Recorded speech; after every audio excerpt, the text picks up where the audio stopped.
Bonne nouvelle pour la rentrée académique 2022-2023, l'École supérieure d'administration, d'économie, de journalisme et des métiers de l'audiovisuel ESAE vous ouvre les portes de ses différents sites. À Gbedjomende, à Bomé-Calavi, à Kpakpa et même à Parakou, l'université ESAE vous offre des bons d'études et des demi-bourses dans toutes ses filières en licence 1, 2 et 3. Et pour les 100 premières inscriptions en master 1 et 2, bénéficiez des demi-bourses. Nouveau bachelier, vous avez au moins la mention assez bien. Inscrivez-vous vite à ESAE et bénéficiez d'un bon de 50 000 francs CFA. Étudiants, étudiantes et nouveaux bacheliers, payez 200 000 francs CFA en sciences de gestion, sciences économiques, sciences juridiques et en administration des affaires en licence 1, 2 et 3 et 500 000 francs CFA en master 1 et 2, 250 000 francs CFA en administration générale, administration des finances, journalisme et métiers de l'audiovisuel en licence 1, 2 et 3 et 600 000 francs CFA en master 1 et 2. Alors, inscrivez-vous vite et profitez des offres exceptionnelles mais également d'un enseignement de qualité à l'université d'excellence ESAE. Infoline 90 93 65 21 ou le 98 98 14 00. ESAE, l'excellence à un nom. Bonjour à nouveau, chers amis internautes. Le quotidien béninois d'information générale et d'analyse, l'informateur titre ce matin en manchette « Remous après la désignation des membres de la prochaine mandature de la Cour constitutionnelle, une nouvelle bataille politique. Éric Rondeté et les siens accusent, menacent et saisissent la Cour constitutionnelle, ordonnent à la Datine, contredit, démontre et rassure l'opinion publique nationale et internationale. Paul Rompé persiste et réclame l'opposition dans les institutions. Des citoyens se prononcent. Retrouvez le dossier de la rédaction aux pages 2 et 3. Investiture de Bola Tinubu. Patrice Talon était au Nigeria, nous informe l'informateur à travers son deuxième de titre à la une ce matin. Assise nationale sur la démographie, 1200 participants attendus, nous informe également l'informateur à travers sa une de ce matin. Changement anticonstitutionnel de gouvernement dans l'espace CE2AO vers une révision du protocole additionnel sur la démocratie et la bonne gouvernance. Lire l'intégralité des recommandations de la conférence internationale de Banjul. Des détails dans les colonnes de la parution ce matin de l'informateur. L'oreille droite de la une de ce matin de l'informateur vous invite à découvrir dans les colonnes de sa parution les productions journalistiques des étudiants en formation à l'école supérieure d'administration, d'économie, de journalisme et des métiers de l'audiovisuel ESAE. Le quotidien national d'information publie ce matin en manchette « Grande pénurie de financement, des pistes de solutions pour l'Afrique subsaharienne, des perspectives rassurantes pour le Bénin ». L'article en phase avec ce titre en manchette est à retrouver à la page 5. Mécanisation agricole, les agrégateurs et producteurs équipés, détail à la page 3 en deuxième de titre à la une photo illustrative est mise pour illustrer le titre en question. Paix et cohésion sociale dans les zones frontalières, la Fondation Patrip lance 3 projets à Natitengu. Des détails sur les objectifs visés par ces projets à la page 11. Fraternité ce matin en manchette, 69e session plénière ordinaire de la CEB, les griefs du clergé contre la gouvernance du Bénin, la réduction des taxes, une priorité pour les évêques. Le journal fait savoir que la conférence épiscopale du Bénin a tenu sa 3e plénière ordinaire de l'année pastorale 2022-2023. À l'occasion, les évêques ont fait le tour de l'actualité nationale, notamment la question du contrôle des naissances, la cherté de la vie marquée par l'augmentation des taxes et impôts. À ce sujet, la conférence a souhaité la réduction des taxes au regard de la situation que vivent les populations au quotidien. En ce qui concerne le contrôle des naissances, la conférence épiscopale a formulé des recommandations pour que les fruits des travaux de ces assises qui se tiendront en septembre prochain ne s'écartent pas du principe du respect absolu du caractère sacré que revêt l'être humain. Cette rencontre sur le contrôle des naissances va réunir toutes les couches de la société. Elle est annoncée dans l'optique de juguler la croissance démographique qui, selon le gouvernement, pourrait être un frein au développement. Toujours à la une de Fraternité de ce matin, investi à la tête du géant de l'Est, Bola Ahmed Tinubu, une opportunité de la consolidation des relations entre le Bénin et le Nigeria. L'article à retrouver à la page 4. Toujours à la une de Fraternité de ce matin, chef de file de l'opposition, Éric Rondeté, nommé par le président Patrice Talon. Nous passons à présent au journal Le Matinal.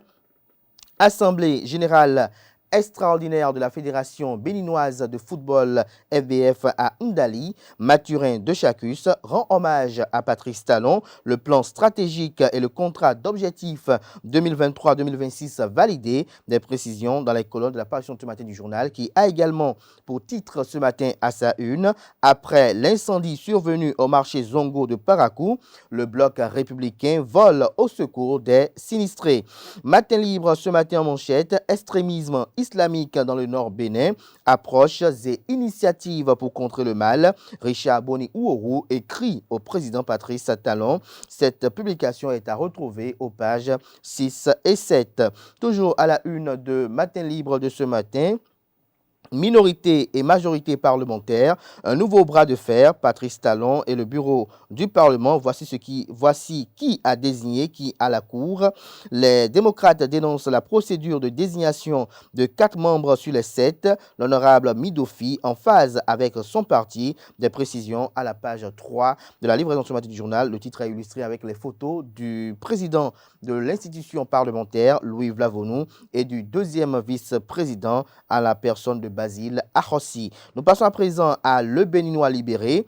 Fruit de la diplomatie offensive du président Patrice Talon à travers le bloc républicain en Chine, le Bénin révélé, le bloc républicain en phase avec le PCC, le Parti communiste chinois, Janvier Yawedéou et les autres ont porté le message de Abdoulaye Biachane. Vous avez en illustration quelques photos. L'article, quant à lui, est à retrouver dans les colonnes de la page ce matin du journal qui communique à sa une ce matin. Faire efficacement face au djihadisme dans le septentrion, la contribution de Issa Richard Boni Ouourou à Patrice Talon pour sauver le Bénin. L'intégralité de la lettre du politologue et consultant bénino-canadien est à retrouver dans les colonnes de la page ce matin du journal Le Béninois libéré également. Le potentiel ce matin en manchette, mission évangélique de la foi. Et si les frondeurs déboutés créaient leur propre église, une interprétation de l'arrêt à la cour d'appel sème la confusion. Le président fondateur Augustin Bedinou Sosa Tunji dans le cœur des fidèles. Retrouvez l'article à la page 3. Toujours à la une de Le Potentiel de ce matin. Renforcement de capacité pour une bonne animation de la vie politique. Gérard Gwenonchi conduit une délégation de l'Union progressiste Le Renouveau et du Bloc républicain à la source du Parti communiste du Parti communiste chinois, le PCC en Chine. Le journal fait savoir que l'honorable Gérard Gwenonchi, deuxième vice-président de l'Assemblée, deuxième vice-président du Parti politique Union progressiste Le Renouveau et président de la Commission des finances de l'Assemblée nationale, est à la tête d'une forte délégation de personnalités béninoise des partis politiques Union progressiste Le Renouveau UPR et le Bloc républicain BR en séjour en terre chinoise. Composé de 8 membres dont l'honorable Janvier Yawedéou, en qualité de chef adjoint de délégation, ces figures de la scène politique béninoise sont allées s'abreuver à la source du Parti communiste chinois. Nous restons toujours à la une du journal Le Potentiel de ce matin. Investiture de Bola Ahmed Tinubu au Nigeria. Patrice Talon aux côtés du nouveau président du Nigeria. Info Matin ce matin en manchette. Absent à l'inauguration de la raffinerie de Dangote, Patrice Talon a finalement à l'investiture de Bola Tinubu. Retrouvé l'analyse du confrère dans les colonnes de sa parution de ce matin. 2 interrogations à la une de Info Matin de ce matin. Parlement des jeunes au Bénin. Quel impact social réel, s'interroge le confrère. Cour constitutionnelle déjà contestée avant son installation. Les démocrates s'en remettront désormais à qui, s'interroge le confrère. Affaire Virgile avancée devant la Cour de répression des infractions économiques et du terrorisme Criette. Tous les regards tournés vers le 1er juin prochain. Le Grand Matin à sa une ce matin, contestation et exigence de la reprise de la désignation des nouveaux membres de la Cour constitutionnelle. Le député Orden Aladati confond les démocrates. Des précisions aux pages 2 et 3. Fait divers à la une de Le Grand Matin de ce matin. Après 20 ans de mariage, j'ai découvert que mes petits frères sont les enfants de mon mari. Je suis abattu. Toujours à la une du même quotidien. Fait divers également. Un prêtre catholique demande sa petite amie en mariage. Nous passons à présent à Bénin Intelligent. Formation sur les changements climatiques, le clou des JMB, les journées médias à Bénin 2023, le parrainage efficace de Louis Vlavonou. En illustration, une photo de famille prise à l'occasion qui est mise pour illustrer le titre. Sur la photo, vous pouvez apercevoir la présidente des JMB, Ghislaine Adimi Agbozo, son vice-président André Dossa. Vous avez également à la droite du président de l'Assemblée nationale qui est également sur cette photo, notamment Louis Vlavonou. Vous avez à sa droite la présidente de l'Union des professionnels des médias du Bénin, Zakiat Latunji. Toujours à la une du même quotidien ce matin, Nigeria, Bola Tinubu investi, Patrice Talon et ses pairs présents. Nous passons à présent au quotidien L'Économiste. Financement en Afrique subsaharienne, le FMI préconise de mobiliser davantage des ressources intérieures. Des précisions à la page 3 de la parution de ce matin du journal qui a également pour titre ce matin à sa une, prévision des finances locales au Bénin en 2023, 104,1 milliards de recettes contre 86,1 milliards de charges. Des précisions à la page 11.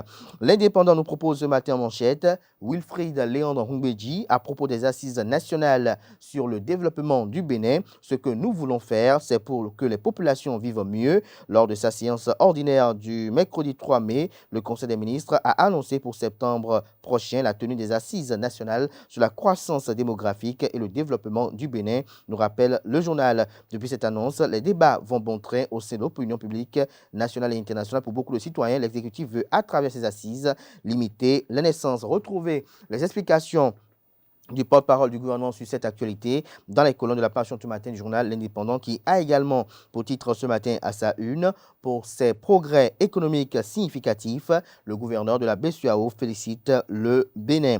Nous passons à présent au journal Le Télégramme, mais avant, le quotidien L'Indépendant nous informe qu'après l'investiture de Bola Ahmed Tinubu au Nigeria, le président Patrice Talon est de retour à Cotonou. Le Télégramme ce matin manchette, comme je l'annonçais tantôt, Nigeria, Bola Tinubu prend officiellement les rênes du pouvoir. Patrice Talon à l'investiture du président nigérien. Toujours à la une de Le Télégramme de ce matin. Désignation de Dandi Yamou comme membre de la Cour constitutionnelle. Un recours en inconstitutionnalité déposé à la Cour constitutionnelle. Lire l'intégralité du recours à la page 7. Toujours à la une de Le Télégramme de ce matin, frontière Togo-Bénin, des Togolais réclament un village dans le nord du Bénin. Des détails à la page 11. Toujours à la une du même quotidien ce matin, lutte contre la cybercriminalité. Oui, présumé cybercriminel déposé en prison. Des gardiens pénitentiaires en garde à vue. À l'oreille droite de la une de ce matin de Le Télégramme, pour assassinat d'un opérateur économique à Kétou, un militaire de la garde républicaine déposé en prison. L'événement précis ce matin à sa une, nouvelle mandature de la Cour constitutionnelle. Force Kouri pour un Bénin émergent FCBE s'indigne contre l'absence de l'opposition. Les démocrates exigent la reprise des désignations du bureau du Parlement. Un recours contre la présence de Dandi Yamou. Le député Orden Aladati répond aux démocrates. Toujours à la une de l'événement précis de ce matin, prétendue démission du secrétaire général national du parti politique Bloc républicain, la personne de Abdoulaye Biotchane. Abdoulaye Biotchane toujours en place. Les mises au point du secrétaire administratif permanent du Bloc républicain Eugène Dossoumou sont à retrouver à la page 2 de la page du matin du journal qui a également pour titre informatif à sa une ce matin. Riposte contre les attaques terroristes. Les évêques saluent les efforts du gouvernement et de l'armée. Retrouvées des précisions aux pages 6 et 7. Règlement des crises des coopératives d'aménagement rural. Le ministre de l'Agriculture, de l'Élevage et de la Pêche, Gaston Dossoui, donne des précisions. Lesquelles précisions sont à retrouver à la page 10. L'événement du jour ce matin en deuxième de titre à sa une. Réforme dans les différentes cares du Bénin. Des dirigeants de coopératives d'aménagement rural, bientôt devant la criette. Gascani Info ce matin en manchette, Assemblée générale extraordinaire de la Fédération béninoise de football, le leadership de Patrice Talon salué. Nous passons à présent au journal Le Devoir, désignation unilatérale des membres de la Cour constitutionnel ordonne à la Dati donne raison à Eric Rondeté. Toujours à la une du même quotidien ce matin, à promisérité, depuis la prison, le Gaiman Ernaud achète une Range Rover à Sachiza. Il vidait les comptes au Momo de ses victimes. Des précisions sur ce nouveau dossier à la page 3 de la page ce matin du journal qui a également pour titre ce matin à sa une, Journée nationale de l'arbre. Le fan club Olivier Bocor célèbre l'événement. Le grand regard ce matin en manchette, secours sinistré du marché Zongo à Parakou. Démocrates promettent, républicains réalisent de la concurrence politique au service du développement. Des détails sur l'article du journal dans les colonnes de sa parution de ce matin. Organisation sans faille du BEPC 2023 au Bénin. Le ministre des enseignements maternels et primaires, de l'enseignement secondaire, technique et de la formation professionnelle Kwaro Yves Chabi prend le pool de la DEC, 12 ans pour le plus jeune candidat et 58 ans pour le plus âgé. Des détails sur les statistiques de cette année dans les colonnes de la parution du matin du journal. Il s'agit bel et bien du quotidien La Tribune de la capitale. Le quotidien Nasiara titre ce matin à sa une. Après l'incendie du marché de Zongo à Parakou, Charles Toko conduit une délégation du bloc républicain pour assister les victimes. Un don de plus de 20 millions de matériaux de construction offerts. Nous passons à présent au journal La Primeur. Diplomatie, le président Patrice Talon rencontre les ambassadeurs béninois ce jour. Nous passons à présent au quotidien Les 4 vérités. Bénin, Patrice Talon nomme Eric Rondeté, chef de file de l'opposition. Toujours à la une du journal Les 4 vérités de ce matin, modernisation du système d'identification des personnes, les performances du Bénin saluées à Nairobi. Nous passons à présent au journal La Boussole. Incitation à la culture forcée du coton à Banikwara, le maire Sarako Tamou en déphasage avec sa population. Toujours à la une du même quotidien ce matin, en prélude au congrès de renouvellement des instances du bloc républicain, un présidium de 3 sur 9 personnes aux commandes pour une co-gestion que comprendre de ce titre du journal, c'est à découvrir dans les colonnes de sa parution de ce matin. Nous passons à présent au journal L'Investisseur qui titre ce matin à sa une. Sécurisation des personnes et des biens. Les fusiliers marins béninois et belges effectuent des manœuvres de démonstration au port autonome de Cotonou. La Guérite ce matin à sa une, développement des sports au Bénin. Oswald Omeki, un 10, toutes disciplines confondues. Sous l'impulsion du président Patrice Talon, ça bouge au niveau des fédérations sportives. Toujours à la une du même quotidien ce matin, présidentielle de 2026, la 20e circonscription électorale mise sur Olivier Bocor. Nous passons à présent au journal Visa Info qui titre ce matin à sa une. 50e championnat du monde de pétanque Bénin 2023. Les choses se précisent. Les travaux confortatifs du site lancés. 16 boulistes béninois et béninoises et béninois déjà en regroupement. Le président de la CASB, Idrissou Ibrahima, reconnaissant envers le président Patrice Talon. Nous passons à présent au journal La Nouvelle Génération. Semaine l'Afrique des solutions SAS prévue pour se tenir du 23 au 28 octobre 2023 à Paris. Léonce Hongbadji promeut le journalisme de solutions. Bientôt l'ère des médias 100% solutions. Que comprendre de ce titre? C'est à découvrir, dans les colonnes de la page ce matin du journal qui a également pour titre ce matin à sa une. À la faveur de la fête de Pentecôte 2023, Dr Komi Koutié prêche l'amour. Ce sera tout pour la présentation de quelques titres parus ce jour dans la presse locale. Les quotidiens sont disponibles dans les kiosques, également accessibles en ligne pour ceux d'entre eux disposant d'un site internet. Place à présent au bulletin matinal d'information de ce mardi qui est présenté par Francis Farami.